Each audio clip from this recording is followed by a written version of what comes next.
Hi friends, Zubair മുട്ടൂനാണ് timing HQയുമായി നിങ്ങൾക്ക് മുന്നിൽ നിങ്ങൾക്ക് വേണ്ടി ഒരിക്കൽ കൂടി. ഇന്ന് നാം സംസാരിക്കുന്നത് സൗദി അറേബ്യയിൽ ഈയിടെ നടപ്പിലാക്കിയ ട്രാഫിക് പരിഷ്കാരങ്ങളെ കുറിച്ചിട്ടും അതേപോലെ തന്നെ വരാനിരിക്കുന്ന സ്പോൺസർഷിപ്പ് നിയമങ്ങളിലെ ചില ചേഞ്ചസിനെ കുറിച്ചിട്ടുമാണ്. നിങ്ങൾ ഈ ചാനൽ ഇതുവരെ സബ്സ്ക്രൈബ് ചെയ്തില്ലെങ്കിൽ ദയവ് ചെയ്ത് സബ്സ്ക്രൈബ് ചെയ്യുക, ആ ബെൽ ബട്ടൺ കൂടി ഒന്നമർത്തുക.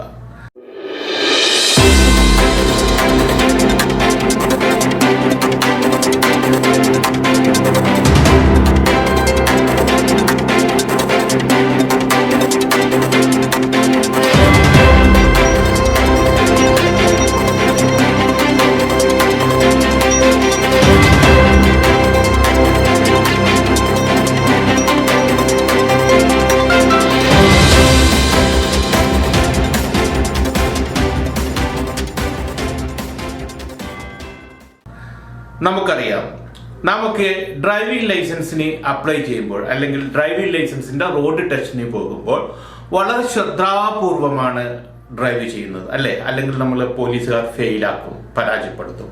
സീറ്റ് ബെൽറ്റ് ഇടും, കണ്ണാടി ശരിയാക്കും, സീറ്റ് അഡ്ജസ്റ്റ് ചെയ്യും, അതേപോലെ തന്നെ ലൈൻ മാറുമ്പോൾ നമ്മൾ സിഗ്നൽ ഇടും, ഒക്കെ ചെയ്യും, ഒക്കെ പാലിക്കും. പക്ഷേ നമ്മൾക്ക് ലൈസൻസ് കിട്ടിക്കഴിഞ്ഞാൽ അത് റോഡ് നിയമങ്ങൾ തെറ്റിക്കാനും അതേപോലെ തോന്നിയതുപോലെ വാഹനങ്ങൾ ഓടിക്കുവാനുമുള്ള ലൈസൻസ് ആണെന്ന് തെറ്റിദ്ധരിക്കുന്നത് കൊണ്ടാണ് ചില നിയമങ്ങളൊക്കെ അധികൃതർക്ക് വീണ്ടും വീണ്ടും നമ്മെ ഓർമ്മിപ്പിക്കേണ്ടി വരുന്നതും അതേപോലെ തന്നെ ഹെവി ഫൈൻ ചുമത്തേണ്ടി വരുന്നതും. ഞാൻ ചുരുക്കി പറയുന്നത്, സൗദി അറേബ്യയിൽ ഇപ്പോൾ വന്നു എന്ന് പറയപ്പെടുന്ന ട്രാഫിക് നിയമങ്ങൾ മുമ്പേ തന്നെ ഉള്ളതാണ്, നമുക്ക് ഏവർക്കും അറിയാവുന്നതാണ്. അതിൽ ചിലത് മാത്രമാണ് ഞാൻ ഇവിടെ പറയുന്നത്. അതിനുശേഷം സൗദിയിൽ വരാനിരിക്കുന്ന പുതിയ സ്പോൺസർഷിപ്പ് നിയമങ്ങളുടെ ചില വശങ്ങളെ കുറിച്ചിട്ടും അതേപോലെ തന്നെ ഇന്ത്യ അടക്കമുള്ള വിദേശ രാജ്യങ്ങളിലെ തൊഴിലാളികൾക്ക് വിശാലമായ തൊഴിൽ വിപണി തുറന്നിട്ടുകൊണ്ട് നടപ്പിലാക്കാൻ പോകുന്ന 6 വൻകിട പദ്ധതികളെ കുറിച്ചിട്ടും അതിൽ നമുക്ക് ലഭിക്കാവുന്ന ജോലി സാധ്യതയെ കുറിച്ച് കൂടി ഞാൻ ഇവിടെ ഈ വീഡിയോയിൽ പറയുന്നുണ്ട്. അതുകൊണ്ട് ദയവ് ചെയ്ത് നിങ്ങൾ ഈ വീഡിയോ ഇതിന്റെ അവസാനം വരെ കേൾക്കുക.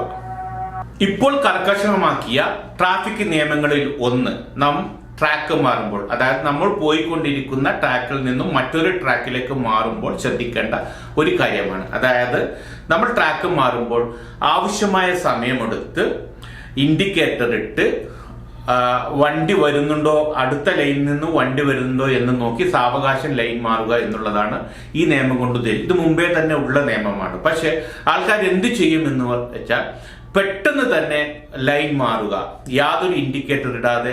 അതായത് പിറകെ വരുന്ന വണ്ടിക്കാർക്ക് ശല്യമാവുന്ന രൂപത്തിൽ ഇൻഡിക്കേറ്റർ ഇടാതെ ട്രാക്ക് മാറിക്കഴിഞ്ഞാൽ പിഴ വീഴുന്നതാണ്. അതേപോലെ തന്നെ നമ്മൾ പാലം ചെന്ന് അവസാനിക്കുന്നിടത്തും, പാലം കയറി ചെന്നിറങ്ങുന്നിടത്തും, ഇന്റർസെക്ഷൻ തുടങ്ങുന്നിടത്ത്, അതേപോലെ തന്നെ റൗണ്ട് അബൌട്ട്, ഇവിടെയൊക്കെ നമ്മൾ ഒരിക്കലും തന്നെ ട്രാക്ക് മാറാൻ പാടില്ല. ട്രാക്ക് മാറിക്കഴിഞ്ഞാൽ പുതിയ നിയമപ്രകാരം അല്ലെങ്കിൽ കർക്കശമാക്കിയ നിയമപ്രകാരം നമ്മൾക്ക് പിടിവീഴുന്നതും പിഴ ചുമത്തുന്നതുമാണ്.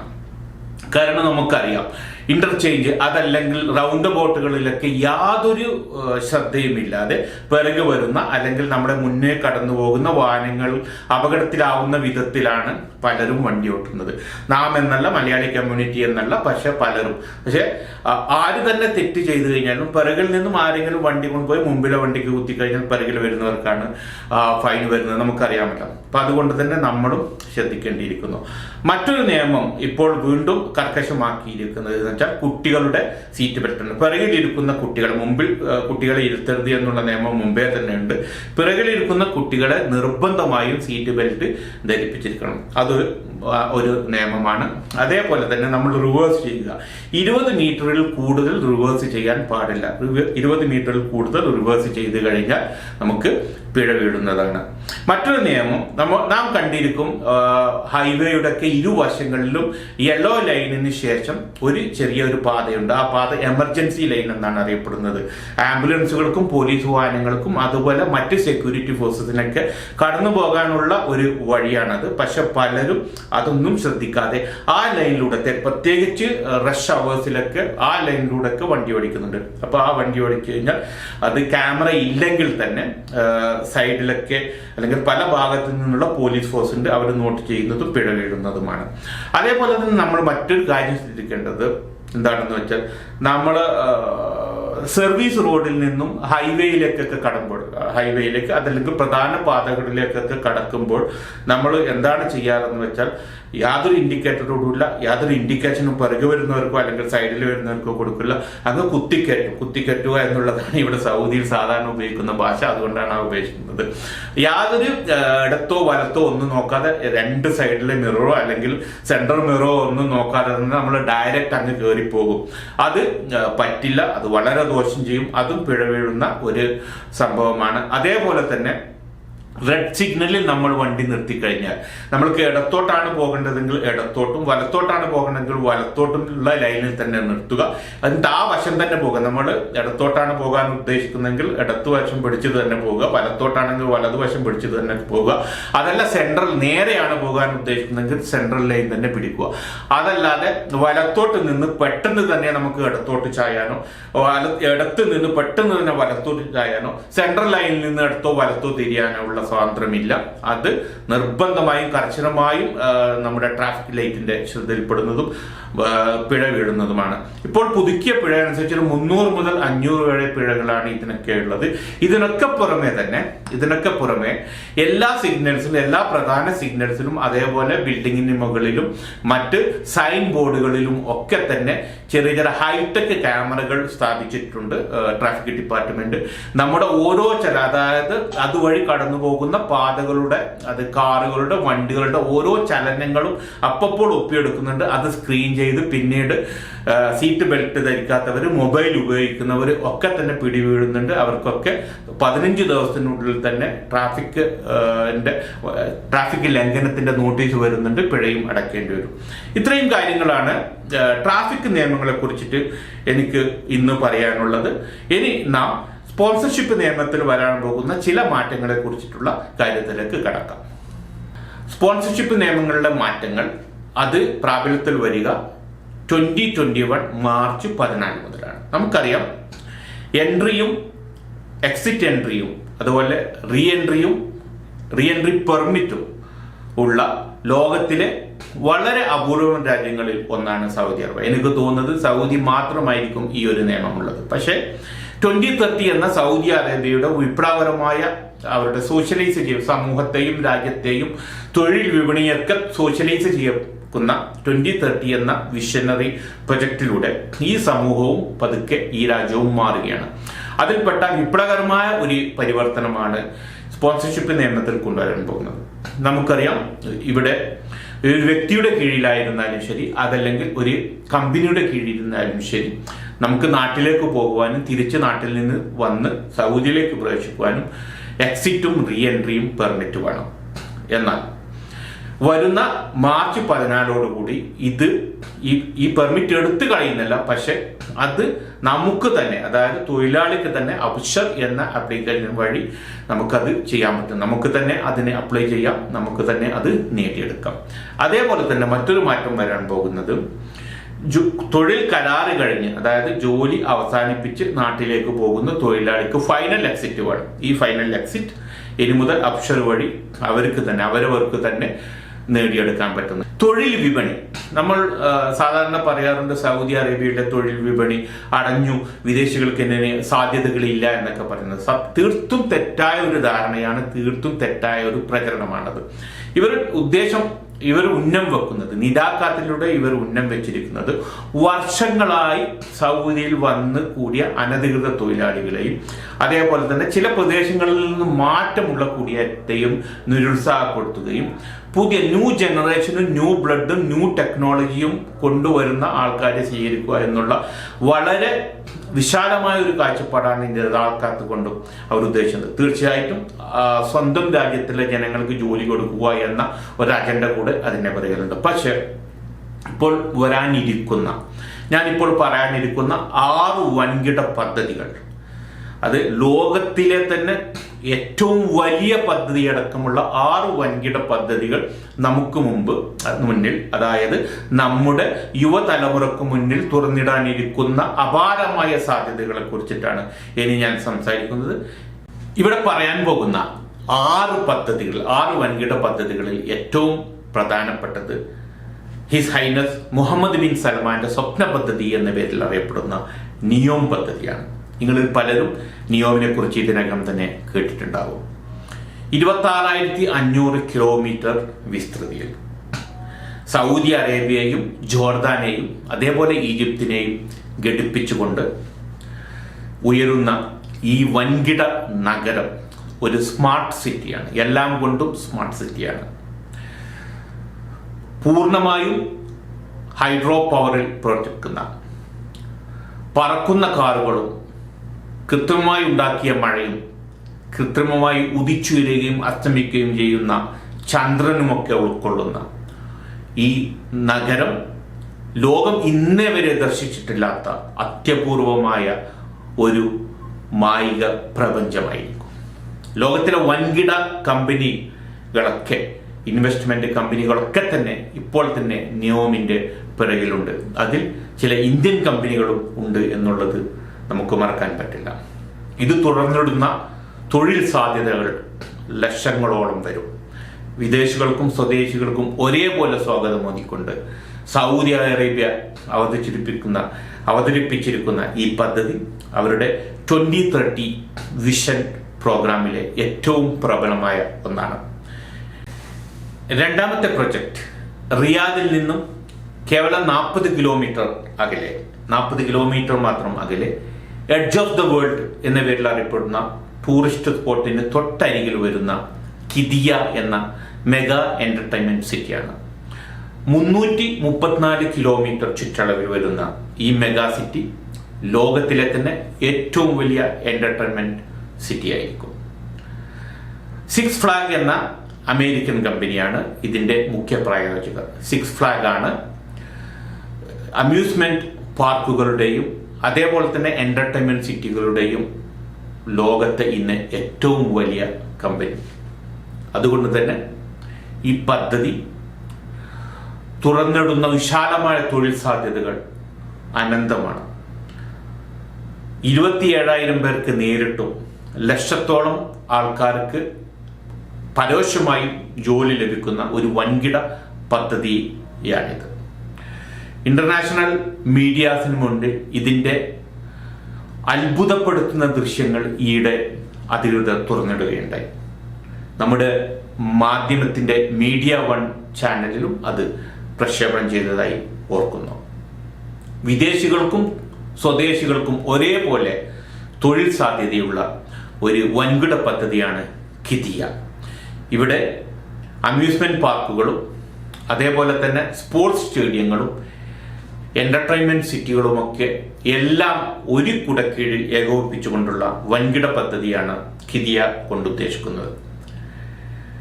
സൗദി ശ്രമിച്ചുകൊണ്ടിരിക്കുന്ന ഏഷ്യൻ ഗെയിംസ് വില്ലേജും അതേപോലെ വരാനിരിക്കുന്ന ഫോർമുല 1 ട്രാക്കും അടക്കം സ്പോർട്സിനാണ് ഇവിടെ ഏറ്റവും പ്രാധാന്യം കൊടുത്തിരിക്കുന്നത്.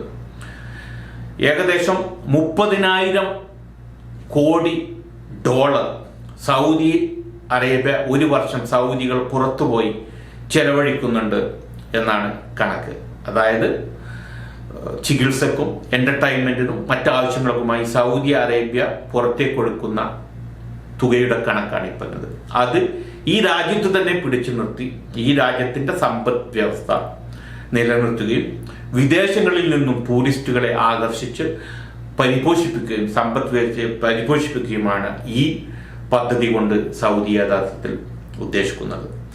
കിദിയ നടപ്പിലാക്കി കഴിഞ്ഞാൽ ലോകത്തിലെ തന്നെ എണ്ണപ്പെട്ട ടൂറിസ്റ്റ് സ്പോട്ടുകളിൽ ഒന്നായി സൗദി അറേബ്യ മാറും എന്ന കാര്യത്തിൽ യാതൊരു സംശയമില്ല. 2030 2025 ആദ്യഘട്ടവും 2030 രണ്ടാം ഘട്ടവും പൂർത്തീകരിച്ച് ലോകത്തെ വിസ്മയിപ്പിക്കാൻ ഒരുങ്ങുകയാണ് സൗദി അറേബ്യ കിദിയയിലൂടെ.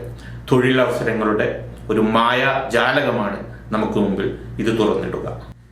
10,000 മുറികളും 70ഓളം റെസ്റ്റോറൻറ്റുകളും 5 ഹെലിപ്പാഡുകളും ഉള്ള ഒരു സംവിധാനത്തെക്കുറിച്ച് അല്ലെങ്കിൽ ഒരു ബിൽഡിങ്ങിനെ കുറിച്ച് ഒരു സൗധത്തെക്കുറിച്ച് നിങ്ങളൊന്ന് ആലോചിച്ച് നോക്കൂ. സൗദി അറേബ്യ ലോകത്തിന് മുമ്പിൽ വെക്കുന്ന 3ാമത്തെ വൻകിട പ്രൊജക്റ്റാണ് ഹോട്ടൽ ഖുദായി എന്ന പേരിൽ മക്കയിൽ രൂപം കൊണ്ടുവരുന്ന മെഗാ പ്രൊജക്റ്റ്. അതായത് 10,000 മുറികൾ, 70ഓളം റെസ്റ്റോറൻറ്റുകൾ, 5 ഹെലിപ്പാഡുകൾ, ലോകത്തിലെ തന്നെ ഏറ്റവും വലിയ ഹോട്ടൽ പ്രൊജക്റ്റ് തുറക്കുകയാണ് 2022 സൗദി അറേബ്യ മക്കയിൽ. 2017 ശരിക്കും ഇതിന്റെ പ്രവർത്തനം ആരംഭിക്കേണ്ടിയിരുന്നത്. പക്ഷെ പല പ്രശ്നങ്ങളും സാമ്പത്തിക മാന്ദ്യവും ഒക്കെ കാരണം, പിന്നീട് വന്ന കൊറോണയും ഒക്കെ കാരണം ഈ പ്രൊജക്റ്റ് നീണ്ടുപോയതാണ്. തൊഴിലവസരങ്ങളുടെ ഒരു വൻ ശേഖരമാണ് ഒളിപ്പിച്ചു വെച്ചിരിക്കുന്നത്. ഹോട്ടൽ ഇൻഡസ്ട്രിയിൽ, ടൂറിസം ഇൻഡസ്ട്രിയിൽ, ഹോസ്പിറ്റാലിറ്റി ഇൻഡസ്ട്രിയിൽ, റൂം സർവീസിൽ ഒക്കെ ഒരു വൻ അവസരങ്ങൾ നമ്മുടെ ചെറുതും വലുതുമായ ആൾക്കാർക്ക്, ഏഷ്യയിൽ നിന്നുള്ള, പ്രത്യേകിച്ച് ഏഷ്യയിൽ നിന്നുള്ള ചെറിയ തൊഴിലാളികളും അവിദഗ്ധ തൊഴിലാളികൾക്കുള്ള ഒരു വൻ അവസരമാണ് ഹോട്ടൽ ഖുദായിലൂടെ നമുക്ക് മുന്നിൽ വരാൻ പോകുന്നത്. നാലാമത്തെ പ്രൊജക്റ്റ് 1 കിലോമീറ്റർ നീളമുള്ള പാത നമുക്കറിയാം. 1 കിലോമീറ്റർ വിസ്തൃതിയുള്ള സ്ഥലങ്ങളൊക്കെ നാം കണ്ടിട്ടുണ്ട്.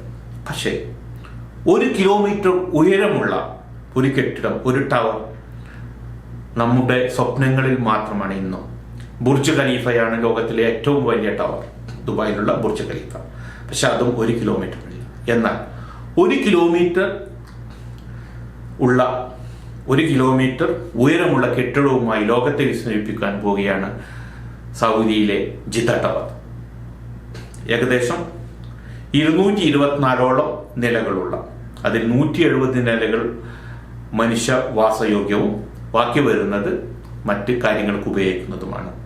അതിൻ്റെ പണി പുരോഗമിക്കുകയാണ്. അതിനിടയിൽ ഒന്ന് നിർത്തിവെച്ചിട്ടുണ്ടായിരുന്നു, പക്ഷെ ഇപ്പോൾ വീണ്ടും അതിൻ്റെ പണി പുരോഗമിക്കുകയാണ്. 1 കിലോമീറ്റർ താണ്ടുന്ന, 1 കിലോമീറ്റർ എന്ന മൈൽ സ്റ്റോൺ താണ്ടുന്ന ലോകത്തിലെ ആദ്യത്തെ ടവറായി മാറാൻ ഒരുങ്ങുകയാണ് സൗദി അറേബ്യയിൽ ജിദ്ദയിലുള്ള ജിദ്ദ ടവർ. എന്തുകൊണ്ടും നമുക്കറിയാം, സൗദി അറേബ്യ, സൗദികളെ വെച്ചുകൊണ്ട് മാത്രം ഇത്തരം ഒരു വൻകിട പദ്ധതികൾ നടപ്പിലാക്കാൻ പറ്റില്ല. വീണ്ടും തൊഴിലവസരങ്ങൾ തുറക്കുകയാണ്. പക്ഷെ ഒരു കാര്യം നമ്മൾ ശ്രദ്ധിക്കണം, പഴയതുപോലെ ഉംറ വിദക്കോ അതല്ലെങ്കിൽ ഫ്രീ വിദക്കോ വന്ന് അവിടെ ഇവിടെയൊക്കെ എന്തെങ്കിലും കിട്ടുന്ന ജോലിക്ക് കയറുക എന്നുള്ള ആ ഒരു സാമ്പ്രദായിക രീതി മാറ്റി വെച്ച് കഴിഞ്ഞാൽ സ്കിൽഡായ, എക്സ്പീരിയൻസ്ഡായ, എഡ്യൂക്കേറ്റഡായ, ടെക്നോളജിയൊക്കെ വശമുള്ള നമ്മുടെ ചെറുപ്പക്കാർക്ക്, വരാൻ പോകുന്ന, നമുക്ക് പിറകെ വരുന്ന തലമുറക്ക് സ്വപ്നലോകമാണ് സൗദി അറേബ്യ തുറക്കാൻ പോകുന്നത് എന്ന കാര്യത്തിൽ യാതൊരു സംശയമില്ല. ഈ പറഞ്ഞ 4 പ്രൊജക്റ്റുകളും അതിലേക്കുള്ള വാതായനങ്ങളാണ്. 5ാമത്തെ വൻകിട പദ്ധതി റെഡ് സീ പദ്ധതി എന്നറിയപ്പെടുന്ന ഒരു ലക്ഷറി ടൂറിസം പ്രൊജക്റ്റാണ്. ചെങ്കടൽ തീരത്ത് 50ഓളം ചെറിയ ദ്വീപുകളെ ഏകോപിപ്പിച്ചുകൊണ്ട് സൗദി അറേബ്യ ഒരുക്കുന്ന ഒരു ലക്ഷറി റിസോർട്ടും ലക്ഷറി കൊണ്ടുള്ള ഒരു മായാപ്രപഞ്ചമാണ് അൽ അമാല എന്ന പേരിൽ അറിയപ്പെടുന്ന റെഡ് സീ പ്രൊജക്ട്. സൗദിയുടെ 2030 വിഷന്റെ ഏറ്റവും പ്രമുഖമായ പദ്ധതികളിൽ ഒന്നാണ് അത്. അതായത് ലോക ടൂറിസത്തിന് സൗദി അറേബ്യ സംഭാവന ചെയ്യുന്ന ഏറ്റവും മഹത്തായ ഒരു പദ്ധതികളിൽ ഒന്നാണ് ഈ റെഡ് സീ പ്രൊജക്ട്. 35,000ഓളം ആൾക്കാർക്ക് പ്രത്യക്ഷമായും 100,000ഓളം ആൾക്കാർക്ക് പരോക്ഷമായും ജോലി വാഗ്ദാനം ചെയ്യുന്ന, ജോലി സാധ്യതകളുള്ള ഒരു വൻകിട പദ്ധതിയാണിത്. അതിൻ്റെ പദ്ധതി ചെങ്കടൽ തീരത്ത് പുരോഗമിച്ചുകൊണ്ടിരിക്കുകയാണ്. ചെങ്കടൽ തീരത്തിന്റെ പ്രത്യേകത നമുക്കറിയാം. യൂറോപ്പിൽ നിന്നും മധ്യേഷ്യയിൽ നിന്നും അതേപോലെ തന്നെ മിഡിൽ ഈസ്റ്റിൽ നിന്നും എത്രയും പെട്ടെന്ന് എത്തിച്ചേരാൻ പറ്റിയ ഒരു പ്രദേശമാണ് ചെങ്കടൽ പ്രദേശം. അതുകൊണ്ട് തന്നെ ഈ പ്രദേശത്തിന് അതിൻ്റെതായ പ്രാധാന്യവും കാണുന്നു. ഏറ്റവും അവസാനത്തെ 6ാമത്തെ പ്രൊജക്ട് ഒന്നുകൊണ്ടും 6ാമത്തേതല്ല, ഏറ്റവും പ്രധാനപ്പെട്ടത് തന്നെയാണ്. അതാണ് റിയാദ് മെട്രോ.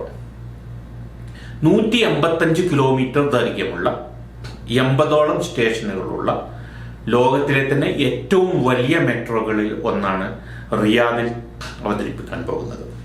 മാത്രമല്ല ഒരു ടോട്ടൽ പബ്ലിക് ട്രാൻസ്പോർട്ട് സിസ്റ്റം എങ്ങനെ എൻറ്റയർലി ചേഞ്ച് ചെയ്യാം, എങ്ങനെ മാറ്റാം, ആധുനിക കാലത്തിനനുസരിച്ചിട്ട് എങ്ങനെ മാറ്റാം എന്ന് റിയാദ് ലോകത്തിന് കാണിച്ചു കൊടുക്കാൻ പോവുകയാണ്. ഈ മെട്രോ ഓടുന്നതോടുകൂടി 6 ലൈനുകളാണ് മെട്രോക്കുള്ളത്. ഈ 6 ലൈനും പൂർത്തീകരിക്കുന്നതോടുകൂടി റിയാദിന്റെ മുക്കിലും മൂലയും, അതായത് റിയാദിന്റെ എല്ലാ മേഖലകളെയും ബന്ധിപ്പിച്ചുകൊണ്ടുള്ള ലോ ഫ്ലോർ ബസ് സർവീസുകളും ഇതിന് പാരലായിട്ട് തന്നെ ഓടുന്നുണ്ട്. അതായത് മെട്രോ കണക്ട് ചെയ്യാത്ത സ്ഥലങ്ങളിലേക്ക് ബസ് സർവീസ്, മെട്രോ തൊട്ടടുത്ത സ്റ്റേഷനുകളിൽ നിന്ന് പുറപ്പെടുന്ന ബസ് സർവീസുകളും അതിൻ്റെയും പണി പുരോഗമിക്കുകയാണ്. ഓർക്കുക, 185 കിലോമീറ്റർ ദൈർഘ്യമുള്ള 80ഓളം സ്റ്റേഷൻ, അതിൽ 3 വൻകിട സ്റ്റേഷനുകളാണ്, ഇന്റർചേഞ്ചബിൾ സ്റ്റേഷനുകൾ ഉള്ള പദ്ധതിയാണ് റിയാദ് മെട്രോ കൊണ്ട് ഉദ്ദേശിക്കുന്നത്. 2022 അത് കമ്മീഷൻ ചെയ്യേണ്ടതായിരുന്നു. പക്ഷെ ചില സാങ്കേതിക കാരണങ്ങൾ കൊണ്ടും മാത്രമാണ് അത് നീണ്ടുപോയത്. ട്രയൽ റണ്ണിങ് തുടങ്ങി 1-2 ട്രാക്കിൽ അതിൻ്റെ ട്രയൽ റണ്ണുകൾ തുടങ്ങി കഴിഞ്ഞു. 500ഓളം ബോഗികൾ ഇപ്പോൾ ഓൾറെഡി എത്തിക്കഴിഞ്ഞു. റിയാദ് മെട്രോ എന്തുകൊണ്ടും ലോകത്തെ വിസ്മയിപ്പിക്കാൻ പോവുകയാണ്. അതിൽ വരുന്ന തൊഴിൽ സാധ്യതകളും അപാരമാണ്. നേരിട്ടുള്ള തൊഴിൽ മാത്രമല്ല, നേരിട്ടുള്ള തൊഴിൽ ഒരു പക്ഷേ നമുക്കറിയാം സൗദികൾക്ക് മാത്രമായിരിക്കാം. പക്ഷെ മെട്രോ സ്റ്റേഷനുകളും അതിനനുബന്ധിച്ച് വരുന്ന സ്ഥലങ്ങളിലുമുള്ള ചെറുകിട ബിസിനസ്സുകളും അതുപോലെ റീറ്റെയിൽ ഔട്ട്ലെറ്റുകളും ഒക്കെ നമ്മുടെ ആൾക്കാർക്ക്, പ്രത്യേകിച്ച് മലയാളികൾക്ക് മുമ്പിൽ തുറന്നിടാൻ പോകുന്ന വിശാലമായ അവസരങ്ങൾ നമുക്ക് മറക്കാൻ പറ്റില്ല. ഇതാണ് 6ാമത്. ഈ 6 പദ്ധതിയെ കുറിച്ചാണ്, സൗദിയിലെ മേജർ 6 പദ്ധതിയെ കുറിച്ച് മാത്രമാണ് ഇവിടെ പറഞ്ഞത്. അതിനോടൊപ്പം എത്രയോ പദ്ധതികൾ ദിവസം തോറും ഇവിടെ പ്രഖ്യാപിച്ചു കൊണ്ടിരിക്കുന്നത് ഉണ്ട്. സൗദി മാറ്റത്തിന്റെ പാതയിലാണ്. മുമ്പ് സലീം കുമാറിന്റെ ഒരു ഡയലോഗ് എടുത്തു പറഞ്ഞാൽ, സൗദിയാണ് നാട്, ശരീഅത്താണ് നിയമം എന്നുള്ള ആ ഒരു കാഴ്ചപ്പാട്, ശരിക്കും അതൊരു ഒരു ഡയലോഗ് മാത്രം, ഒരു സിനിമ ഡയലോഗ് മാത്രമല്ല, നമ്മുടെ നാട്ടിലുള്ള മിക്കവരെ സംബന്ധിച്ചും ഒരു കാഴ്ചപ്പാട് കൂടിയായിരുന്നത്. അത് മാറ്റാൻ സമയമായിരിക്കുന്നു. സൗദി വികസനത്തിന്റെ, മാറ്റത്തിന്റെ, വിപ്ലവകരമായ ഒരു മാറ്റത്തിന്റെ പാതയിലാണ്. നമ്മുടെ വരും തലമുറക്ക് ആശ്രയിക്കാൻ പറ്റുന്ന ഒരു രാജ്യമായി സൗദി ഉടനെ മാറും. തീർച്ചയായിട്ടും അത് നമുക്ക് ഉപകാരത്തിലാവട്ടെ, നമുക്ക് അത് ഉപകരിക്കട്ടെ, നമ്മുടെ വരുന്ന തലമുറക്ക് അത് ഉൾക്കൊള്ളാനും അവിടെ ചേക്കേറാനും തൊഴിൽ ചെയ്ത് സമ്പാദിക്കാനും സാധിക്കട്ടെ എന്ന് ആശംസിക്കുകയാണ്. ഇതുവരെ എന്നെ വാച്ച് ചെയ്തതിന് നന്ദി. നിങ്ങൾ ഈ ചാനൽ ഇതുവരെ സബ്സ്ക്രൈബ് ചെയ്തില്ലെങ്കിൽ ദയവ് ചെയ്ത് സബ്സ്ക്രൈബ് ചെയ്യുക. ഇതുപോലുള്ള വിവരങ്ങളും വിജ്ഞാനങ്ങളുമായി ഞാൻ വീണ്ടും വരും. സുബൈർ മുട്ടൂരാണ്, ടൈമിംഗ് HQമായി നിങ്ങൾക്ക് മുന്നിൽ, നിങ്ങൾക്ക് വേണ്ടി.